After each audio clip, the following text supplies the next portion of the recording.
Hello students, this is Vinita. अपन ने इससे पीछे वाली क्लास में क्या पढ़ा था, विटामिन बी कॉम्प्लेक्स पे अपन ने छोड़ा था उस टाइम पे। इसी के आगे कंटिन्यू कर रहे हैं अपन, ठीक है। विटामिन बी कॉम्प्लेक्स के बारे में जानते हैं क्या होता है, ठीक है ना। इसमें क्या बताया गया है, इन वुमेन के अंदर अपन बात कर रहे हैं तो क्या होगा, vitamin B aid in fetal brain development as well as reduce the risk of birth defect, lower the risk of developing preeclampsia, ठीक है। तो कहने का मतलब क्या है कि जो न्यूबॉर्न बेबी होगा, या फिर अपन ऐसे बोल सकते हैं कि न्यूबॉर्न बेबी का एम्ब्रियो जब क्या हो रहा है, डेवलप हो रहा है, तो उस टाइम पे क्या हो सकता है, उसमें डिफेक्ट आ जाएगा। अगर विटामिन बी की क्या है, वहाँ पे कमी है, तो उस टाइम पे वहाँ पे क्या होगा, डिफेक्ट आ जाएगा। डिफेक्ट आने से क्या होगा, या तो क्या हो सकता है, एक डिजीज होती है, या फिर अपन बोल सकते हैं पूर्व गर्भपात, उसके अंदर हो सकता है, यानी कि एम्ब्रियो का खत्म हो जाना। तो एम्ब्रियो क्या हो जाएगा, वहाँ से रिमूव हो जाएगा। तो ये चीज़ हो सकती है विटामिन बी कॉम्प्लेक्स में। इन वुमेन्स के अंदर अगर अपन बात करें तो ये चीज़ होती है, ठीक है। अब अपन क्या बात कर रहे हैं इसके बाद में, विटामिन बी की डेफिशिएंसी से कौन कौन से, मतलब विटामिन बी में कौन से विटामिन बी को क्लासिफाई किया गया है। तो क्लासिफिकेशन उसका देख लेते हैं विटामिन बी का। तो विटामिन बी की अगर अपन बात करें तो विटामिन बी में सबसे पहले आएगा विटामिन बी वन। कौन सा आएगा सबसे पहले, विटामिन बी वन आएगा, जिसको अपन में बोल सकते हैं थायमिन। क्या बोला जाता है, थायमिन, ठीक है, इसको बोला जाता है थायमिन। और इससे कौन सी डिजीज होती है, बेरी। कौन सी डिजीज होती है, बेरी, ठीक है। तो ये होता है विटामिन बी की बात कर रहे हैं अपन, और उसी के अंदर अपन टाइप्स देख रहे हैं विटामिन बी के। तो विटामिन बी को फर्स्ट कैटेगरी कौन सी दी गई है, विटामिन बी वन दी गई है, जिसे थायमिन भी बोला जाता है। और क्या बोला गया है, कौन सी डिजीज हो जाएगी उसी की कमी से, बेरी। इसके बाद में अपन नेक्स्ट बात करते हैं विटामिन बी टू की, विटामिन बी टू की।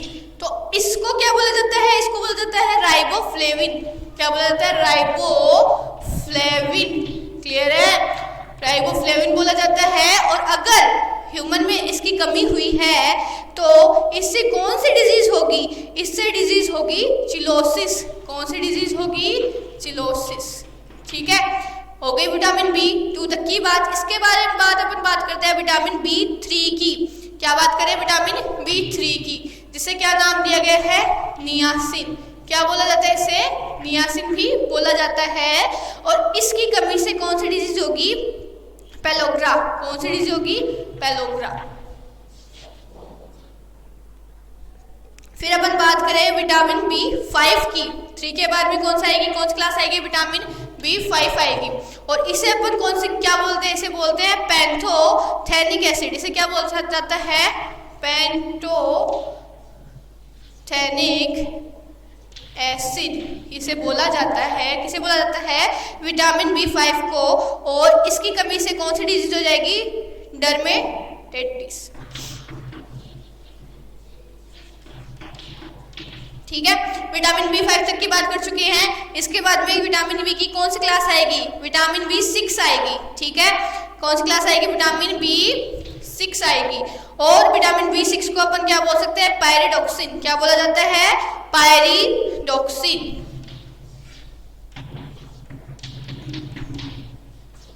अगर पायरिडॉक्सिन की या फिर विटामिन सी की कमी हुई है ह्यूमन के अंदर तो डिजीज होगी एनीमिया। एनीमिया, खून की कमी हो जाना, ठीक है। तो vitamin B six complete. Vitamin B six class के बाद में आएगी विटामिन बी सेवन। और विटामिन बी सेवन को अपन बायोटीन बोलते हैं। क्या बोलते हैं, बायोटीन।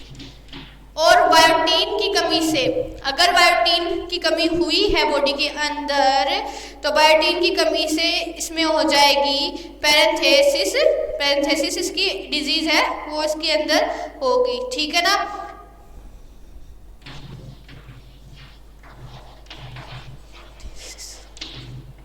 ठीक है।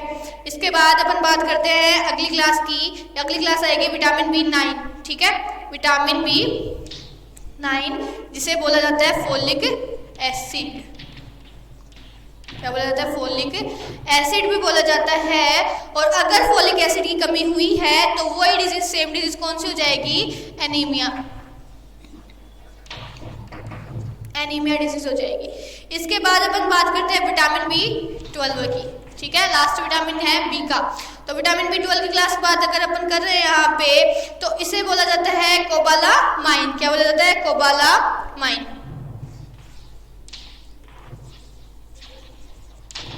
ठीक है। और अगर इसमें इस डिजीज की मतलब इस विटामिन की अगर कमी हुई है तो इससे कौन सी डिजीज होगी? इससे जो डिजीज होगी वो सेम एज एनीमिया ही होगी। ठीक है ना, ये वाली डिजीज होगी। अब इस विटामिन को अपन मतलब इसकी डिजीज को याद करने का एक तरीका होता है अपने पास में, ट्रिक होती है, उससे क्या कर सकते हैं अपन याद कर सकते हैं। ठीक है ना, तो वो ट्रिक अपन यहाँ पे देखते हैं क्या ट्रिक होती है।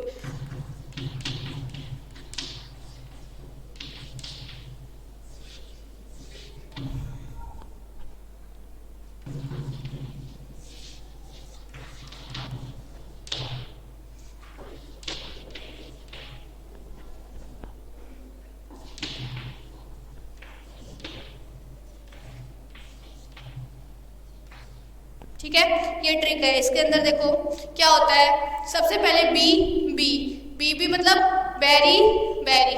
ठीक है, इसके बाद में किसकी बात कर रहे हैं? चिल्लाएगी चिल्लाएगी मतलब CH चिलोसिस। क्लियर है। इसके बाद में पागल P पेलोग्रा। ठीक है, डेरी D डर्मेटाइटिस। ठीक है, इसके बाद में से को छोड़ो एनीमिया आने एनीमिया पर कौन सा आ गया? परथेसिस। फिर अना एनीमिया। क्लियर है, ये इसकी ट्रिक होती है याद रखने की। इसके बाद में विटामिन बी यहीं पे कंप्लीट हो जाता है। इसके बाद में अपना एक विटामिन रहा है। कौन सा विटामिन रहा है? विटामिन के। उसकी और बात कर लेते हैं।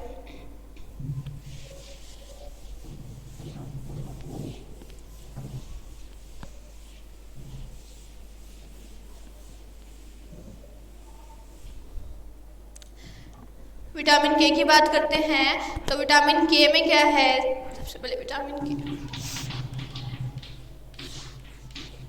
ठीक है, तो विटामिन के जो होता है ये क्या करता है? अपने ब्लड के अंदर क्लोटिंग में हेल्प करता है। किसमें हेल्प करता है? क्लोटिंग में, या फिर क्लोटिंग में जैसे आप बोल सकते हो खून का थक्का बनाने में या खून को जमाने में क्या कौन सा विटामिन हेल्प करेगा? विटामिन के करेगा। ठीक है ना, इसीलिए इसे क्या बोला जाता है? एंटी हेमोरेजिक भी इसे बोला जाता है। ठीक है, इट हेल्प्स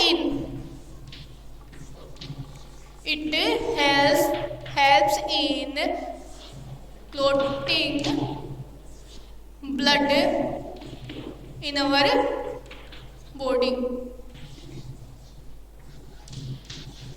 ठीक है ना, तो इसका मेन फंक्शन क्या होता है? क्लोटिंग करने का होता है, हमारे ब्लड के अंदर क्लोटिंग करने का होता है। और इसे क्या कहा जाता है? क्या कहा जाता है? Anti haemorrhagic.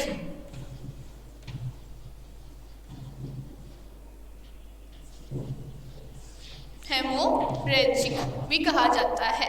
ठीक है, तो यहाँ पे विटामिन के के बारे में अपन ने बात करी। और अब इससे जानते हैं कि डिजीज कौन सी होगी है। एंटी हेमोरेजिक बोला जाता है, तो इससे डिजीज कौन सी होगी? हेमोरेज। ठीक है, तो इससे बीमारी कौन सी होगी? हेमोरेज। ठीक है, इससे ये बीमारी होगी। इसके बाद में अगर अपन बात करें सोर्सेस की, सोर्सेस ऑफ विटामिन के, तो कौन से सोर्सेस होंगे? इसके सोर्सेस होंगे green leafy vegetable. Green leafy vegetable ऐसे सब्जियां जिन पे क्या प्रेजेंट हो? हरी पत्ते प्रेजेंट हो। हरे सब्जी अपने खाए, हरे पत्ते वाली सब्जी खाए, या फिर कॉलीफ्लावर है। ठीक है, एग्स है, चीज है, ये सारे क्या है? सोर्सेज हैं किसके? विटामिन के। तो अगर अपन सोर्सेज की बात करते हैं तो क्या क्या आ जाएगी? ग्रीन लीफी वेजिटेबल्स,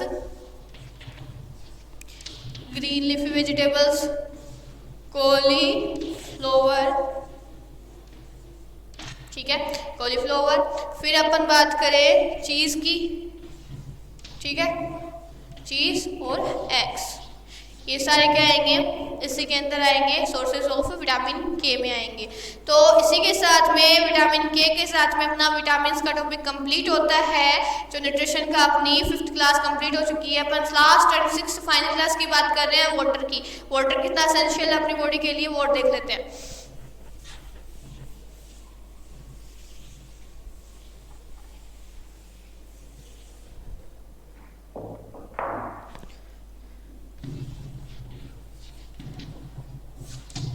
ठीक है। वाटर के बारे में बात करते हैं, तो अगर अपन वाटर के बारे में बात करें तो वाटर क्या होता है, लगभग 70% मास होता है हमारी पूरी बॉडी का। अपनी बॉडी जो है, इंटरनल बॉडी है, वो लगभग 70% मास होती है, किसकी, वाटर की होती है। तो about 70% mass of our body is water. First तो यही आ जाएगा,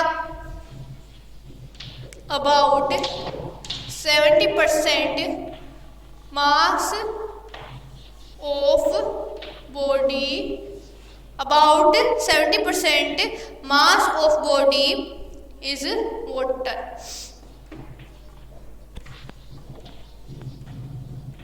ठीक है, तो एक तो ये चीज आ गई। इसके बाद में अपन बात करें तो ये तो हो गया कि 70% भाग किसका बना होता है, पानी का बना होता है हमारा शरीर। फिर अगर अपन देखें इसकी इंपॉर्टेंस क्या है, तो ये क्या होता है, एक इम्पोर्टेंट कंपोनेंट होता है। कंपोनेंट मतलब घटक, ऐसा कंपोनेंट होता है जो क्या किस चीज में हेल्प करता है। लगभग most of the body process are mediated by it. लगभग जितनी भी प्रोसेस होगी हमारी बॉडी के अंदर वो मेडिएटेड की जाएगी, या मेडिएट की जाएगी किससे, वाटर से ही की जाएगी। सेलुलर जो प्रोसेस होगी, या फिर बोल सकते हैं जो सेल्स की प्रोसेस होगी, वो सारा मेडिएट करने में हेल्प करेगा कौन, वाटर हेल्प करेगा। तो अपन यहाँ पे क्या बोल सकते हैं, water is an important component of, water is an important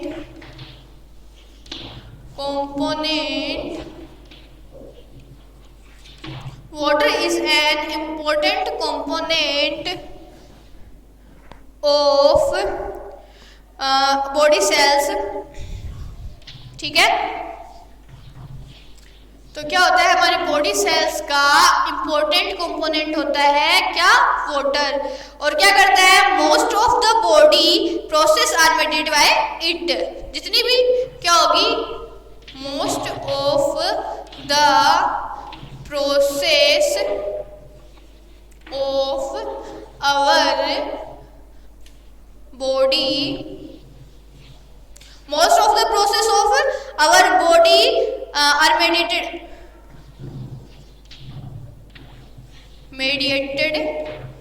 by it। Mediate की जाएगी किससे, वाटर से ही मेडिएट की जाएगी। तो मोस्टली जितनी भी प्रोसेस होगी हमारी इंटरनल सेलुलर बोल सकते हैं, अपनी जितनी भी कोशिका के अंदर की प्रोसेस होगी वो मेडिएट की जाएगी, संचालित की जाएगी किससे, वाटर से ही की जाएगी। तो ये होता है वाटर का इंट्रो। इंट्रो के बाद में अपन जानते हैं फंक्शंस ऑफ वाटर। ठीक है, अब वाटर के फंक्शन क्या है वो और देख लेते हैं अपन।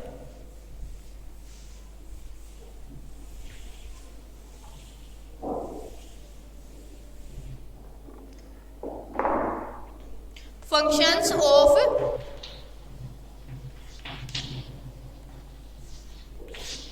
क्या है, फंक्शंस ऑफ वाटर।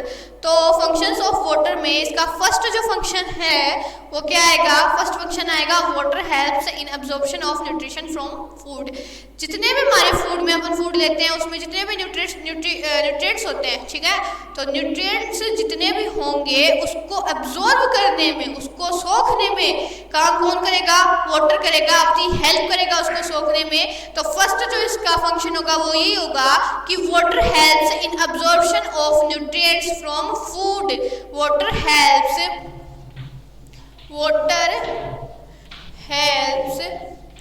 क्या, किस चीज में हेल्प करेगा, वाटर हेल्प्स इन एब्जॉर्प्शन, ठीक है ना, एब्जॉर्प्शन में यानी कि अवशोषित करने में, सोखने में, इन absorption of nutrients,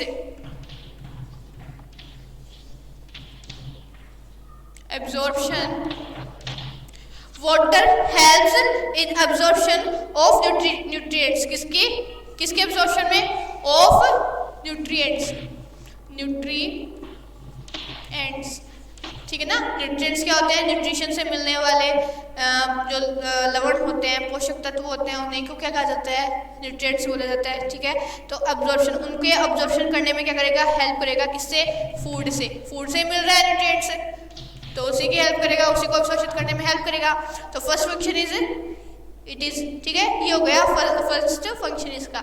next function की बात करें अपन तो इसमें क्या होगा, it helps in transportation of nutrients through out the body. कहने का मतलब क्या होगा, जितने भी न्यूट्रिएंट्स अब इसने अपने फूड में अपन ने न्यूट्रिशन लिए हैं, न्यूट्रिशन में अपन ने न्यूट्रिएंट्स लिए हैं और उस न्यूट्रिएंट्स को एक जगह से दूसरी जगह अपनी पूरी बॉडी में सर्कुलेट करने में हेल्प कौन करेगा, वाटर करेगा। इसी की थ्रू क्या होगा, एक जगह से दूसरी जगह पे न्यूट्रिएंट्स क्या करेंगे, एक जगह से दूसरी जगह पे न्यूट्रिएंट्स जाएंगे। ठीक है, तो अपन बोल सकते हैं it helps in transportation of nutrients.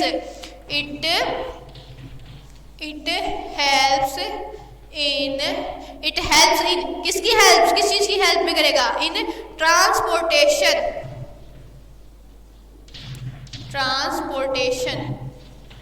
अच्छा ट्रांसपोर्टेशन किसके ट्रांसपोर्टेशन के, ऑफ न्यूट्रिएंट्स, न्यूट्रिएंट्स के ट्रांसपोर्टेशन में, ऑफ न्यूट्रिएंट्स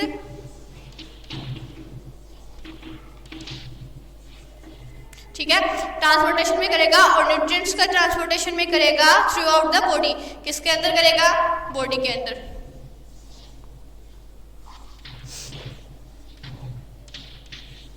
ये इसका सेकंड फंक्शन हो गया। अगर अपन थर्ड फंक्शन की बात करते हैं तो थर्ड फंक्शन में क्या आएगा, water is required for the maintenance of constant body temperature.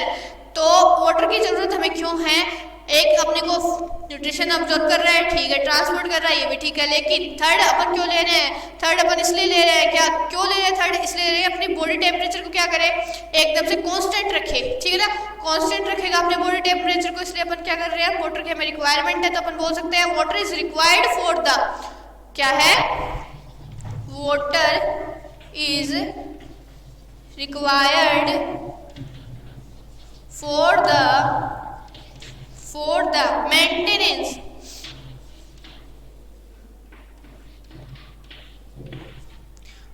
किस चीज की मेंटेनेंस करेगा, टेम्परेचर की, अपने बॉडी टेम्परेचर की मेंटेनेंस करेगा, ऑफ कांस्टेंट बॉडी टेम्परेचर, ताकि अपना बॉडी टेम्परेचर क्या रहे, कांस्टेंट ही रहे।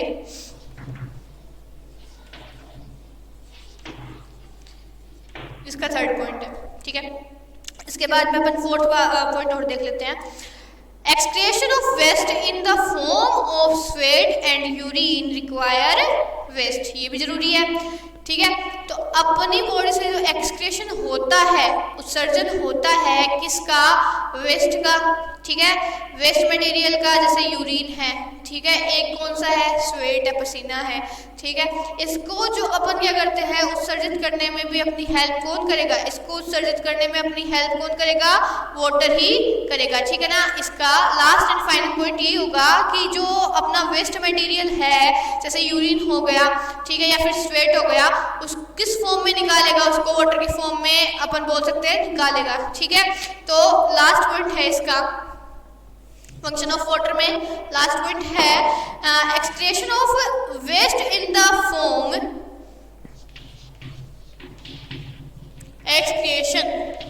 एक्सक्रिएशन से क्या समझते हैं, एक्सक्रिएशन का मतलब होता है निकालना। ठीक है ना, एक्सक्रीट करना या उत्सर्जन करना। ठीक है, तो excretion of waste in the form of waste, अपशिष्ट, waste in the form, in the form, कौन सी फॉर्म हो सकती है, ऑफ स्वेट की हो सकती है।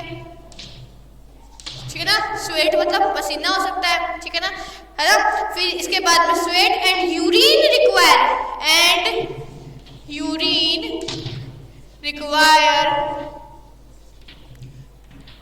यूरिन को, स्वेट को किसकी रिक्वायरमेंट होती है उत्सर्जित होने के लिए, वाटर की, वाटर की। ठीक है, तो ये इसके फंक्शन कंप्लीट होते हैं। इसी के साथ में 4 फंक्शन है, चारों क्या है, यहाँ पे खत्म होते हैं। इसी के साथ में फंक्शन के साथ में अपना क्या हो रहा है, वाटर का भी पार्ट क्या हो रहा है, खत्म हो रहा है।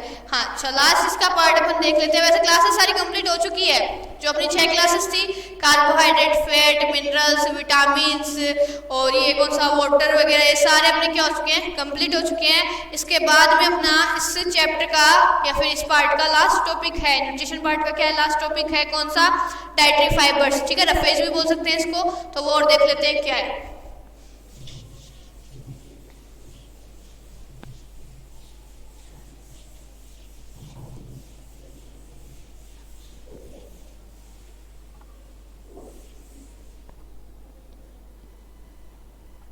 ठीक है। तो नेक्स्ट टॉपिक है अपना डाइटरी फाइबर्स।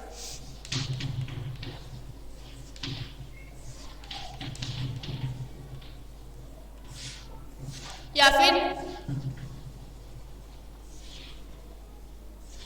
रफेज भी इसको बोल सकते हैं, ठीक है। मैन इसका फंक्शन क्या होता है, वैसे क्या होता है, जो रफेज होता है या फिर डाइटरी फाइबर्स होते हैं, ये क्या होता है, कोई अपने को कोई न्यूट्रिशन प्रोवाइड नहीं करवाता है, ठीक है ना। इसकी हेल्प ये अपने हेल्प करेगा, किसको, अपने एक्सक्रेशन में हेल्प करेगा या फिर वेस्ट मटेरियल बनाने में क्या करेगा, हेल्प करेगा। ये इसका मेन फंक्शन यही होता है इसका रफेज का। तो हाँ, अपन बोल सकते हैं roughage is the undigested part of food, ठीक है। रफेज एक ऐसा पार्ट होता है हमारे फूड का जो क्या होता है, अनडाइजेस्टेड होता है, जो डाइजेस्ट नहीं हुआ है, and it helps in easy digestion, जिससे क्या हो जाए, अपचित भाग, अगर किसी खाने का अपचित भाग या फिर अनडाइजेस्टेड पार्ट क्या है उससे अलग हो चुका है तो क्या होगा, इजीनेस हो जाएगी। नॉर्मल सी बात है, इजीनेस हो जाएगी, किसमें, डाइजेशन में इजीनेस हो जाएगी। तो अपन इस चीज को अपन किस तरीके से लिख सकते हैं कि roughage is the undigested part of food. Roughage is the undigested part of our food, ठीक है। हमारे खाने का अनडाइजेस्टेड पार्ट जो होता है वो रफेज ही होता है, और क्या करता है, it helps in easy digestion, it helps in easy digestion. हमारे जो डाइजेशन है उसके अंदर क्या करेगा, इजी कर देगा उसको, उसमें हेल्प करेगा इजी करने में। ये हो गया रफेज के बारे में। इसके बाद में अगर अपन नेक्स्ट वर्ड देखते हैं रफेज का, तो क्या है, रफेज इज फाइब्रस। क्या होता है, फाइबर जैसा होता है। फाइबर नॉर्मली क्या होता है, जैसे थ्रेड होता है, धागा होता है, उसी के अकॉर्डिंग होता है फाइबर, उसी को बोल सकते हैं अपन, रेशे भी बोल सकते हैं इसको हिंदी में। तो जो रफेज होता है ना, किस तरीके होगा, जस्ट लाइक ए फाइबर होता है।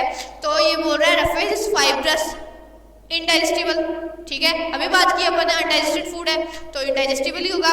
Indigestible material in plant food, अगर अपन प्लांट की बात कर रहे हैं तो जैसे अपने एनिमल्स में अनडाइजेस्टेड पार्ट, वेस्ट पार्ट क्या होता है, एक्सक्रीट होता है, वैसे ही क्या होता है प्लांट्स में भी क्या होता है, अनडाइजेस्टेड पार्ट होता है, और उसको एक्सक्रीट करना भी क्या होता है, जरूरी होता है, ठीक है। तो जो प्लांट में क्या होगा, प्लांट में क्या होगा, वो मटेरियल जो क्या इनडाइजेस्टेबल है वो क्या होगा, वो भी बाहर निकलेगा, वो भी वो क्या होगा, उससे पास होगा, किससे, प्लांट से, ठीक है। और क्या होगा, उसके डाइजेस्टिव सिस्टम से पास होगा, और उसमें भी क्या करेगा, रफेज वहाँ पे भी हेल्प करेगा। तो अपन ये बोल सकते हैं यहाँ पे इस पॉइंट से कि जैसे एनिमल्स में क्या होता है, रफेज होता है, वैसे ही क्या होता है, सेम एज प्लांट्स में भी रफेज होता है। जो जिस तरीके से इसने एनिमल्स के साथ में क्या की, डाइजेशन पार्ट में उसकी हेल्प की, वैसे ही क्या करेगा, प्लांट के डाइजेशन पार्ट में भी उसकी क्या करेगा, हेल्प करेगा, इजीनेस कर देगा डाइजेशन में, और उसका डाइजेस्ट मटेरियल जो होगा, डाइजेस्ट नहीं अनडाइजेस्ट मटेरियल जो होगा बोल सकते हैं यहाँ पे, अनडाइजेस्टेड मटेरियल जो होगा वो क्या होगा, शरीर से बाहर करेगा, फिर प्लांट की बॉडी से क्या करेगा, बाहर करेगा। तो अपन बोल सकते हैं रफेज इज फाइब्रस। फर्स्ट तो अपन ये बोलेंगे कि जो रफेज होगा, जो रफेज होगा वो क्या होगा, रफेज इज फाइबरस। कैसा होगा, जस्ट लाइक ए फाइबर होगा या फिर फाइब्रस होगा, ठीक है ना, फाइब्रस होगा, ठीक है, फाइब्रस। फिर इसके बाद क्या होगा, फाइब्रस होगा इनडाइजेस्टेबल मटेरियल प्लांट फूड। अगर अपन बात करें प्लांट की, indigestible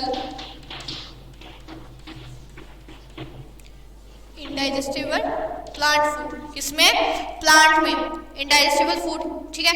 indigestible plant food which adds the passage of food, which adds the passage of food and waste, which adds the plant food की बात कर रहे हैं, इनडाइजेस्टेबल की बात कर रहे हैं, which adds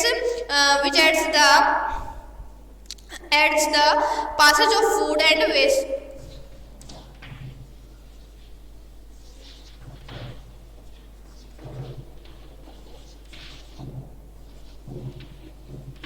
ठीक है। वेस्ट फॉर्म में वहाँ से क्या निकलेगा, वो फूड की जो वेस्ट फॉर्म है वो वहाँ से आउट होगी और क्या करेगी, थ्रू आउट। किससे आउट होगी, किसके थ्रू आउट होगी, सीधी सी बात है, डाइजेस्ट की बात कर रहे हैं अपन, तो डाइजेस्टिव सिस्टम से होगा।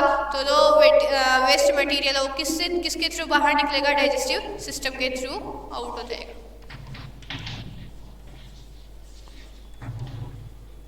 ठीक है, तो ये होता है रफेज का इंट्रो। बता दिया है कि रफेज का ये इंट्रो है। इसके बाद में अगर अपन बात करें तो फंक्शंस ऑफ रफेज आएंगे। ठीक है, और उसकी और बात कर लेते हैं।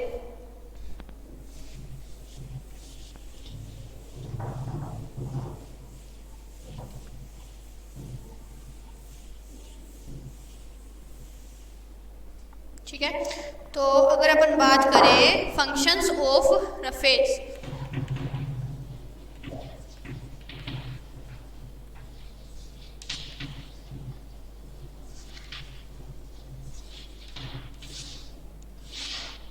रफेज के फंक्शन की बात कर रहे हैं तो क्या होगा, देखो, roughage does not provide any nutrient to our body but is an essential component of our food and aids to its bulk. ठीक है, तो ये क्या होता है, हमारी बॉडी के अंदर कोई न्यूट्रिएंट्स हमें प्रोवाइड नहीं करता है, लेकिन एसेंशियल होता है। एसेंशियल क्यों होता है, ताकि ये बल्क बना सके। ठीक है, बल्क से साथ ऐड हो सके और उसे क्या कर सके, इजिली रिमूव कर सके या फिर उसे क्या कर सके, बाहर एक्सक्रीट कर सके। तो इसलिए क्या होता है, रफेज की रिक्वायरमेंट होती है। तो अपन बोल सकते हैं roughage does not provide any nutrients, roughage does not provide any nutrient। ठीक है, रफेज क्या करेगा, कोई न्यूट्रिएंट हमें प्रोवाइड नहीं करेगा। फिर क्या करेगा, ये करेगा but it is an essential component of our food. लेकिन फिर भी क्या होता है, हमारी बॉडी के लिए क्या होता है, एसेंशियल होता है। क्यों होता है, क्योंकि ये बल्क बना सके। ठीक है, तो अपन बोल सकते हैं but is an essential component of our food, but is an essential for our food. ठीक है ना, फिर भी हमारे फूड में क्या होता है, बहुत ज़्यादा क्या होता है, एसेंशियल होता है। फिर इसके बाद में बोल सकते हैं and aids to its bulk. क्यों जरूरी होता है, ताकि क्या कर सके, and aids to its bulk, किसका, फूड का। ठीक है, इसलिए अपन रफेज का यहाँ पे क्या करते हैं, यूज करते हैं, या फिर ज़रूरत ही होती है हमें किसकी, रफेज की। तो इसका फर्स्ट जो टॉपिक ये तो है इसका कि भाई रफेज का फंक्शन किस तरीके से, न्यूट्रिएंट्स तो है नहीं है लेकिन फिर भी हमें ज़रूरी है। तो इसका फंक्शन क्या होगा, इसका फर्स्ट फंक्शन ये होगा, it helps in retaining water needed in the body. जो हमारी बॉडी में रिटेन करेगा, किसको, पूरी रिटेनिंग करेगा, किसको, वाटर नीडेड को। क्या है, अपनी जो बॉडी है उसमें पानी की आवश्यकता होती है, नॉर्मली पता है। उसको रिटेन करने में मतलब पूरा जो वेस्टेज मटेरियल होगा उससे क्या करेगा, एकदम से उसे निचोड़ देगा, पूरा उसे निचोड़ देगा, या फिर उससे पानी को एब्जॉर्ब कर देगा पूरा, और उसे क्या करेगा, हमारी बॉडी में सर्कुलेट कर देगा, और उससे जो वेस्ट मटेरियल है उसको एकदम से अलग कर देगा। ठीक है, तो ये कह सकते हैं अपन, it helps in retaining water needed, it helps इन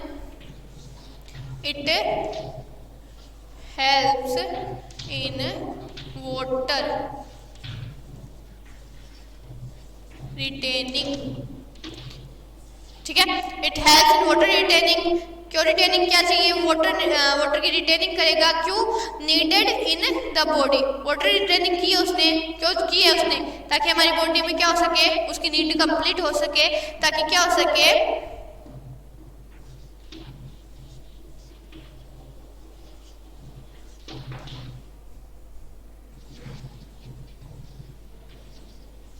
ठीक है।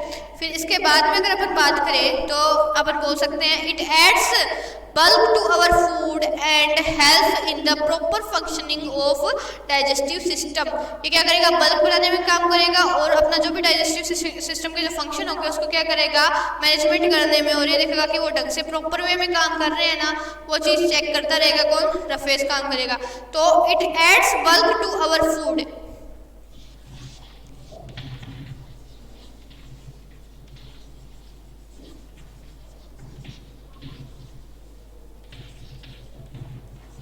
It adds bulk to our food and helps in the proper functioning.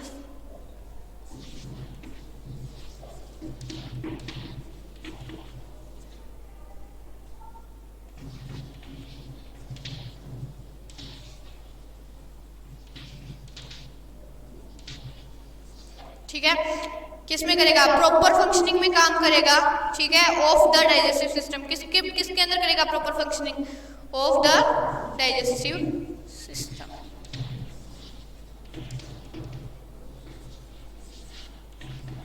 यानी कि अपन बोल सकते हैं जो रफेज है वो बल्क बनाने में, हमारे फूड से बल्क को अलग करने में काम करेगा, साथ में प्रॉपर फंक्शनिंग में काम करेगा। किसमें? डाइजेस्टिव सिस्टम की फंक्शनिंग क्या हो, प्रॉपर हो, वो चीज़ में भी क्या करेगा? काम करेगा। इसके बाद में अपन थर्ड और लास्ट बता सकते हैं कि it is needed to get rid of undigested food from the body. जो हमारी बॉडी में अनडाइजेस्टेड फूड बना है उसको हमारी बॉडी से अलग करने में या छुटकारा पाने में क्या करेगा? ये हेल्प करेगा। तो अपन थर्ड और लास्ट पॉइंट क्या बोल सकते हैं? It is needed to get rid. It is needed to get rid. ठीक है, किससे रीड लेना है इसको? Of undigested food, of undigested food. ठीक है ना, in undigested food, undigested food from the body. कहाँ से? From the body. बॉडी में क्या करेगा? अनडाइजेस्टेड फूड को अलग कर देगा और हमारी बॉडी से उसको छुटकारा पाने में या फिर हटाने में हेल्प करेगा। इसके बाद में अपन सोर्सेज और देख लेते हैं। फंक्शन हो गए रफेज के। इसके बाद में अपन लास्ट एंड फाइनल पॉइंट, और वैसे भी इस चैप्टर का लास्ट पॉइंट है सोर्सेज ऑफ रफेज, वो और देख लेते हैं। ठीक है ना, सोर्सेज कौन से होंगे? ठीक है, अगर अपन बात करें सोर्सेज ऑफ रफेज की तो इसमें आ जाएगी ग्रीन वेजिटेबल्स। ठीक है, जितनी भी ग्रीन वेजिटेबल्स होती है उसमें क्या होता है? फाइबर होता है। ठीक है ना, और कब्ज नहीं होने देता है वो। ठीक है, इससे रफेज क्या होता है? जरूरी होता है। अनडाइजेस्टेड फूड को अलग करने में, कब्ज न करने में ये हेल्प करता है। तो green vegetables, potato, pulses, fresh fruit और होल ग्रेन्स, ये सारी क्या होती है? इनकी इसमें सोर्सेज ऑफ रफेज में कंप्लीट होता है। कौन कौन सी चीजें हो गई? Green vegetable,